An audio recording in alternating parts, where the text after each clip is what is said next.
Amma ba'du, faya ayyuhal mu'minun, ittaqullaha haqqa tuqatihi wa la tamutunna illa wa antum muslimun.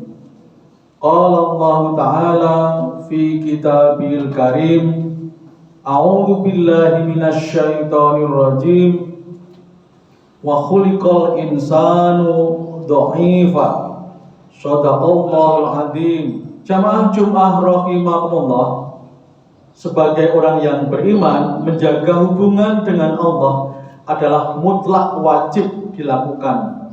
Karena manusia banyak kelemahan, sebagaimana yang diingatkan dalam surat An-Nisa ayat 28 yang sudah saya sampaikan di awal khutbah, yang artinya dan manusia dijadikan bersifat lemah, sedangkan Allah Maha Kaya yang akan selalu menolong hambanya yang lemah, sebagaimana disebutkan dalam surat Fatir ayat 15, ya ayyuhan nasu antumul fuqara'u ilallah wallahu huwal ghaniyyul hamid.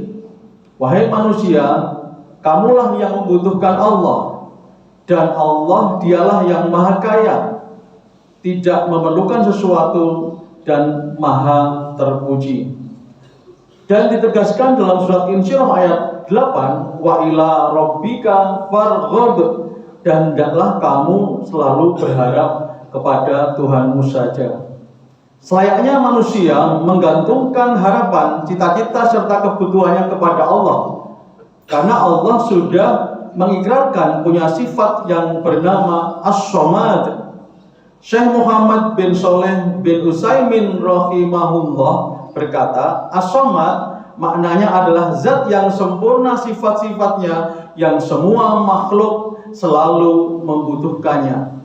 Namun sering seorang hamba tergoda untuk berharap kepada selain Allah, kepada sesama, kepada di lingkungan.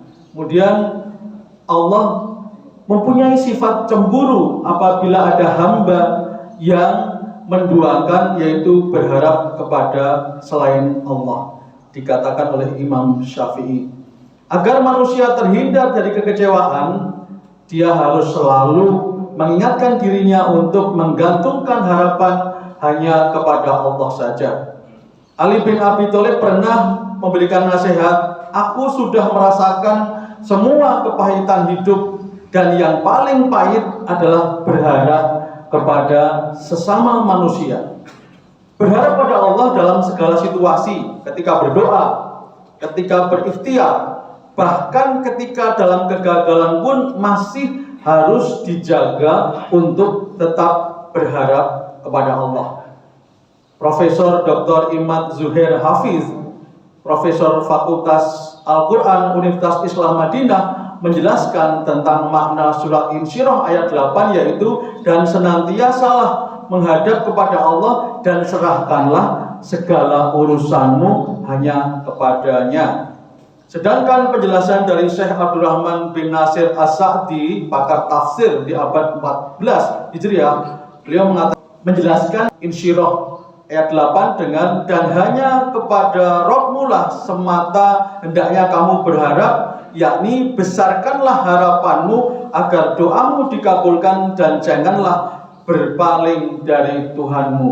Jamaah rahimakumullah, dalam situasi apapun memang kita harus berharap pada Allah, dan itu merupakan ciri keimanan yang paling tinggi. Bahkan dalam situasi kehilangan pun kita harus tetap berharap pada Allah. Sebagaimana dikatakan oleh Jalaluddin Rumi, jangan berduka, apapun yang hilang darimu akan kembali lagi dalam wujud yang lain yang diganti oleh Allah. Ayolah kita selalu mengawali setiap berdoa dengan berharap pada Allah. Ketika kita berikhtiar, berharap hasil yang terbaik pada Allah. Ketika kita mengalami kegagalan pun jangan sampai kita hilang harapan kita kepada Allah. Semoga Allah akan selalu membimbing kita untuk ingat kepada Allah dan berharap kepada Allah dalam segala situasi.